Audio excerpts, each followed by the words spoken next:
Cue the Christmas music because I'm interrupting this episode to let you know that I am throwing a Merry Travel Creator Christmas party. It is completely virtual, it is completely free, and there is no sales pitching involved. This is a time to network, collaborate, and most importantly, connect and celebrate all of the travel content we've created throughout the year. I love creating community and getting in other rooms with content creators. This is going to be a room full of good people, good conversation, and a chance to meet other creators who actually understand what you're building and what you've been going through. I'll drop the link below, but I cannot wait to see you on December 11th. Hey travel creators, as we are approaching 2026, I wanted to bring you some of the books that are on my 2026 to be read list that I think are going to not only help with content creation, but actually building a business. And I want to share them with you because this list is going to evolve as I get closer to the end of the year, as I learn about more books that I want to read. But for now, I have some physical books in front of me. I'm going to grab my phone and look at my list of what I want to read as well. But let's dive into this. So whether you are an audiobook reader or a physical person reader or a Kindle reader or all of the above, these books are some that I have been wanting to read for a long time or reread, to be honest. And I wanted to share them with you because I think they are going to be so valuable, not only, like I said, for building your content, but your content creator business. So the first one here you might shade me for that I have actually never read this book, and I will admit that to the internet. It is Mindset by Dweck. And essentially this is just a psychological book helping you with your mental state, self-help. It is Mindset, the New Psychology of Success. And she talks a lot about in this book something called false growth mindset, and she guides people toward adopting a deeper, truer growth mindset. So this is super important. I need to read it. This is also not very long, especially because she has so many notes and things. Let's see here. It is, it's not even 300 pages long, so that's great. Okay, another one on my shelf is Clear Thinking by Shane Parrish. This book is about how clear thinking is a critical skill you've never been taught. I think clear thinking is an incredibly important thing as you build a business to not get distracted on all of the shiny object syndrome things and just focus on doing the tasks that are going to get you to your goal. So I'm excited to dive into this one and to have a physical copy of it. Nice as well. So in this book, there are actually some stories and lessons from some of history's most successful people, coupled with insights from neuroscience, behavioral economics, and psychology. You'll discover how to overcome your unconscious reactions and make significantly better decisions. Who doesn't need that? I know I do. So thank you, Shane, for bringing us that one. Another one here is a reread for me, and this is honestly one of my all-time favorite books. It is Essentialism by Greg McKeown. McKeown, perhaps? I'm so sorry, Greg. I've mentioned you on my podcast so many times, and I can't even say your last name. Essentialism is about getting to the place where you're only doing the most important things. This book is so dang good. I actually took notes in it. And I remember when I read it the first time, when I was reading literally page 1, I was like, oh no, this is me. So let me just read you a little brief part from the jacket here to tell you what this is about. So Essentialism is not about getting more done in less time. It's about getting only the right things done. Have you ever found yourself stretched too thin? Do you simultaneously feel overworked and underutilized? Are you too busy but not productive? Do you feel like your time is constantly being hijacked by other people's agendas? One of my very favorite quotes from this book is, if you don't prioritize your time, somebody else will. I don't know if that's directly from Greg, but the sentiment you get and is in this book, and it is absolutely fantastic. It is a reread for me every year because, oh my gosh, how crazy is this? I literally opened to the page that this quote is on. That's so funny. But every single year you forget just how important it is to stay focused on what you're trying to do here. So let me open to a random page here and read you a quote I underlined. Whoa. I opened to a part about sleep, which is really funny because I've been thinking a lot more about my sleep and just how important it is. It says, there are clearly people who can survive on fewer hours of sleep. I found that most of them are just so used to being tired, they've forgotten what it feels like to be fully rested. I have to say, when I actually get my required amount of sleep, which is 9.5 hours, and it is a lot of time. That is a long time. When I sleep that long and I wake up in the morning, I'm like, oh my God, why would I ever need coffee? It's crazy. But here's another one here. This is from a section of the book called Protecting the Asset. It says, if we underinvest in ourselves, and by that I mean our minds, our bodies, and our spirits, we damage this very tool we need to make our highest contribution. One of the most common ways people, especially ambitious, successful people, damage this asset is through lack of sleep. Close your damn eyes. Thank you, Greg, for bringing us that. Similarly, following this up is Effortless. This is also by my guy, Greg. It is a follow-up to Essentialism. And I've not read this one. If you can believe it, Essentialism is one of my very favorite books, and I've never read the second piece of it. But here is a little bit about what it is. So, do you ever feel like things are so much harder than they used to be? You know something is important, yet you struggle to get it done. You're running faster, but not moving closer to your goals. You want to make a higher contribution, but lack the energy. Effortless, this book will teach you how to turn tedious tasks into enjoyable rituals, set a sustainable pace, simplify your processes, remove unnecessary steps, make one-time choices that eliminate many future decisions, and it says much more. Essentially, after Essentialism, we want to read Effortless. This is really interesting. I opened to a random page here, and the big quote says, what are the minimum steps required for completion? Ooh, what a great question, especially as we work on systems and business systems in my Travel Creator membership. So this one, Greg, you're coming home with me for the holidays. Next. Okay. This one is by my guy, Bob Berg, and it is The Art of Persuasion. Now, if you want to be good at marketing, you need to be good at persuasion. This is at the top of my list here. So this book teaches you how to get what you want when you want it. So Bob Berg studied some of the most successful people in modern history, and he realized that the trait that makes them stand out above the rest is their ability to win people over on their way of thinking.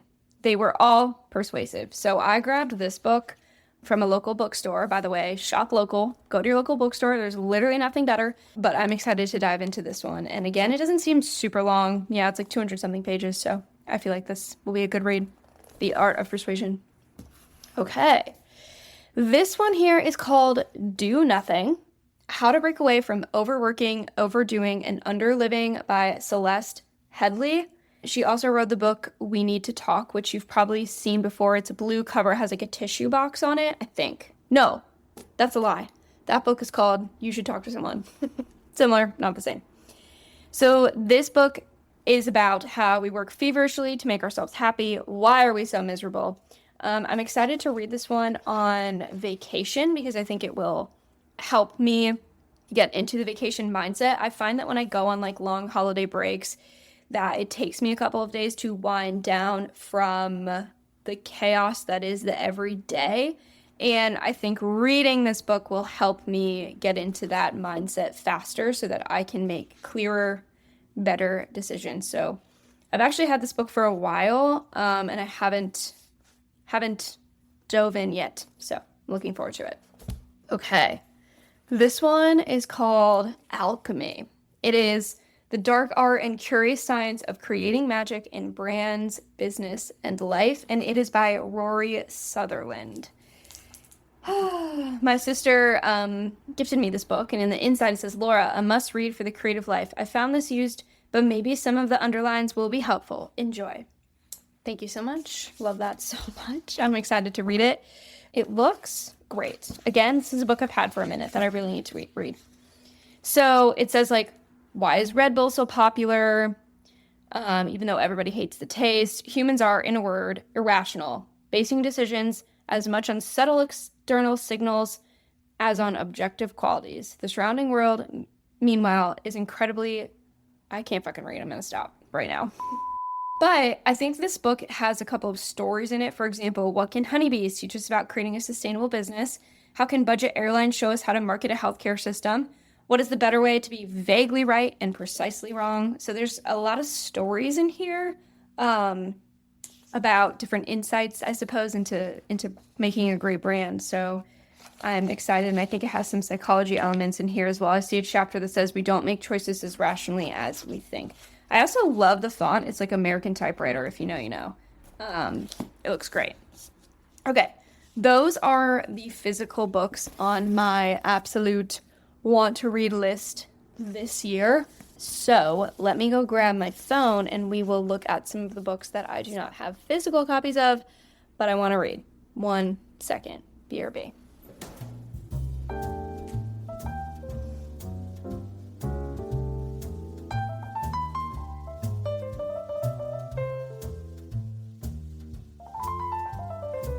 One book I want to read is by Cal Newport, and it is called Slow Productivity.